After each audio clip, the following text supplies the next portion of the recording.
नमस्कार, मैं हूं आमिल बेग। आप देख रहे हैं सिटी बुलेटिन न्यूज। पेश हैं आज के प्रमुख समाचार। शहर के हेमू कल्याणी पार्क में धरना दे रहा किसान नेता पुलिस को चकमा देकर अचानक तहसील परिसर में लगे मोबाइल टावर पर जा चढ़ा। तहसील के अधिकारियों में इस घटना के बाद हड़कंप मच गया। अधिकारियों ने पुलिस की मदद से किसान नेता को मनाकर टावर से नीचे उतारा। किसान नेता गया प्रसाद सिंह नहीं माना और फिर ड्रामा उसने शुरू कर दिया। तहसील से रेलवे स्टेशन जाने वाले मार्ग पर ही वह लेट गया। भारतीय किसान यूनियन के कार्यकर्ता भी उसके समर्थन में सड़क पर धरना देना शुरू कर दिए। बता दें कि बीकापुर के कोरो राघोपुर का रहने वाला किसान नेता गया प्रसाद सिंह अपनी मांगों को लेकर के जबरदस्त ड्रामा करने लगा। पहले तो सदर तहसील के पास मोबाइल टावर पर चढ़ गया और जब उतरा तो पुलिस कस्टडी से छूटने के बाद सदर तहसील के सामने ही चद्दर बिछाकर सड़क पर लेट गया। अपनी मांगों को मनवाने के लिए किसान नेता गया प्रसाद सिंह ने कुछ महिला कार्यकर्ताओं को लेकर सदर तहसील पहुंचा था और भारतीय किसान यूनियन की महिलाओं के हाथ में तवे और बेलन देखे गए। बताया जाता है कि कुछ महीने पूर्व किसान नेता अपनी मांग मनवाने के लिए जनपद के ही बीकापुर तहसील में एक पेड़ पर चढ़ गया था, जिसके बाद तहसील प्रशासन ने उसकी मांग मानी, तब जाकर वह पेड़ से उतरा था। आज फिर अपनी मांग मनवाने के लिए सदर तहसील के सामने मोबाइल टावर पर वह चढ़ गया। काफी अनुनय विनय के बाद जब वह मोबाइल टावर से नीचे उतरा तो पुलिस ने उसे कस्टडी में ले लिया। बाद में पुलिस ने जब उसे कस्टडी से छोड़ा तो वो सदर तहसील के सामने ही चद्दर बिछाकर लेट गया। कुछ महिला कार्यकर्ता भी उसके समर्थन में बैठ गईं।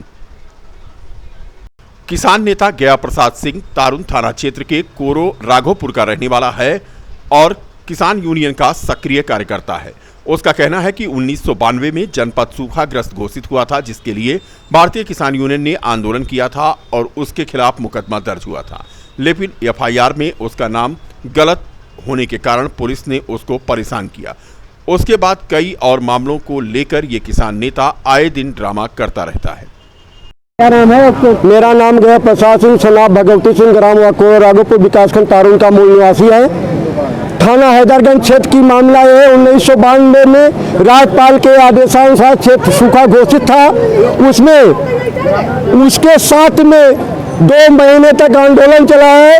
मुझे थाना हैदरगंज वाले धोखाधड़ी से जमानत करवा दिया। राज्यपाल के आदेश से छूटे थे, जिसमें गया प्रसाद के स्थान पर गया प्रसाद सिंह हो गया है। मुझे शासन प्रशासन जो दबिश मारता रहा।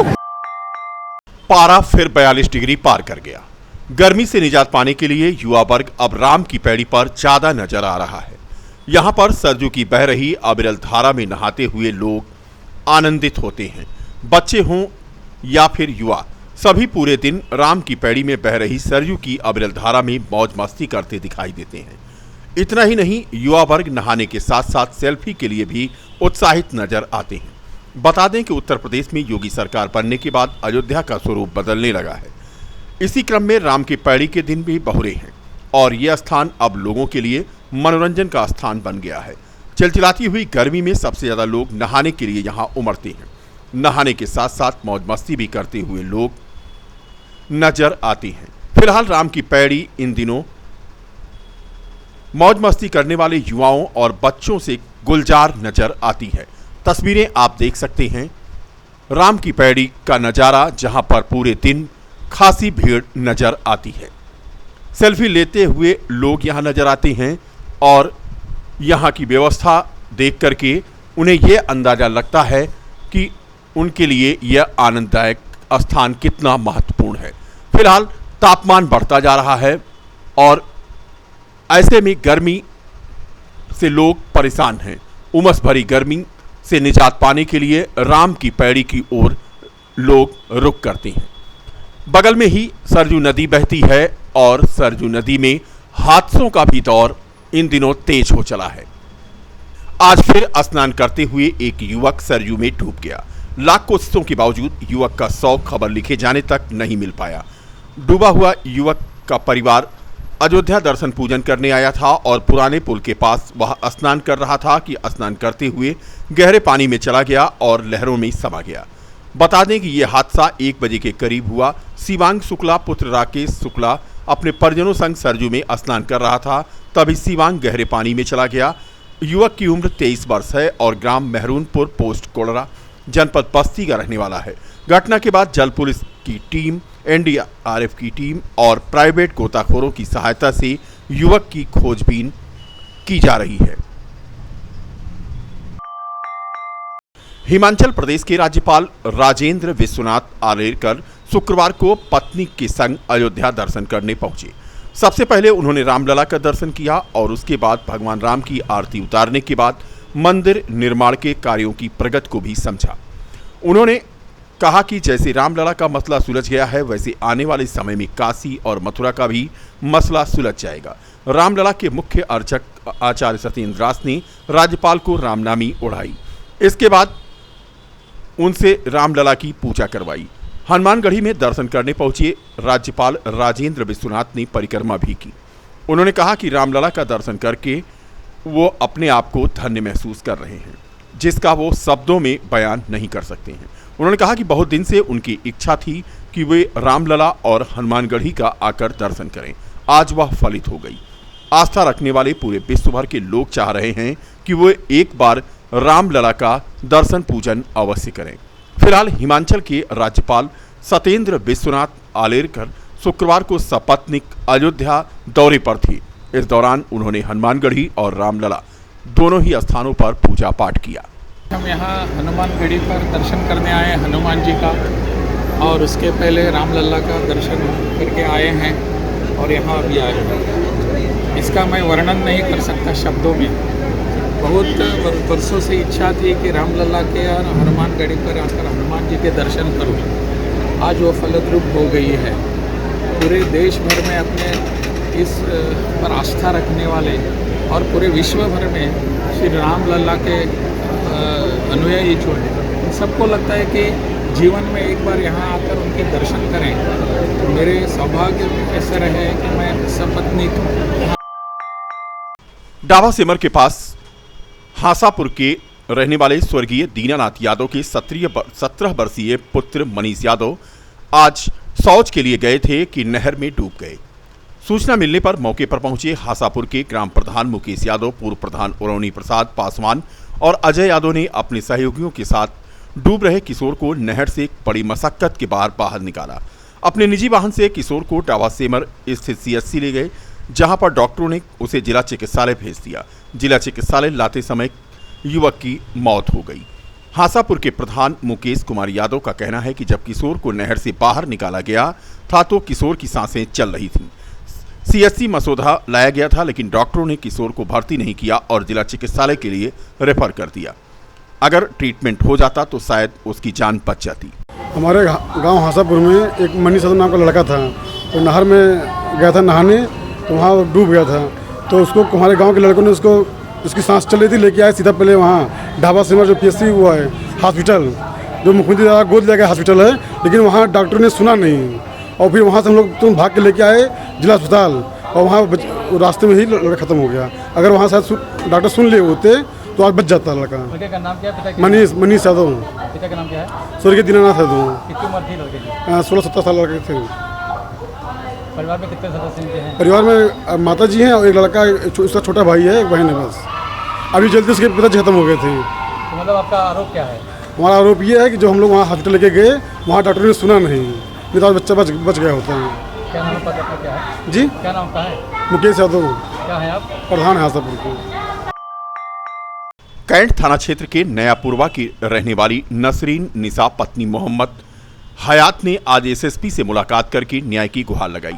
महिला का कहना है कि 11 मई को कचहरी से अपने घर जा रही थी कि रास्ते में प्रेस क्लब रोड पर 2 लोगों ने उस पर हमला किया और उसे मारा पीटा, मकान के कागजात और पैसे भी छीन लिए।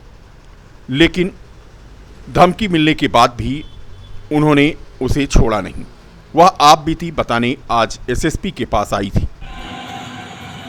अरे भैया, हमारी ज़मीन पे हमारा मकान है, शकील बनवा रहे हैं ज़बरदस्ती। उनके लड़के सब गुंडई से हमारे भाई को मार पीटे, हमको भी दौड़ाए थे उनके लड़के शकील सब मारने के लिए।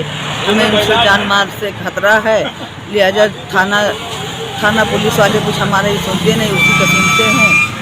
सभासद उसके हाथ में है, नगर अध्यक्ष उसके हाथ में है, नगर अध्यक्ष के साथ में काम करते हैं और हमें कभी भी मार डाल सकते हैं। उनके बच्चे उन लोग हमारी ज़मीन ले लेंगे, लिहाजा हैदराबाद स्थित NPA नेशनल पुलिस एकेडमी में ट्रेनिंग से 37 IPS अधिकारियों का दल अयोध्या पहुंचा।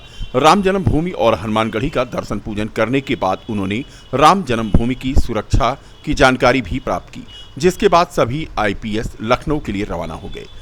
अयोध्या में भगवान श्री राम के भव्य मंदिर का निर्माण कार्य शुरू होते ही देश के कार्य संस्कृति में बदलाव हुए हैं।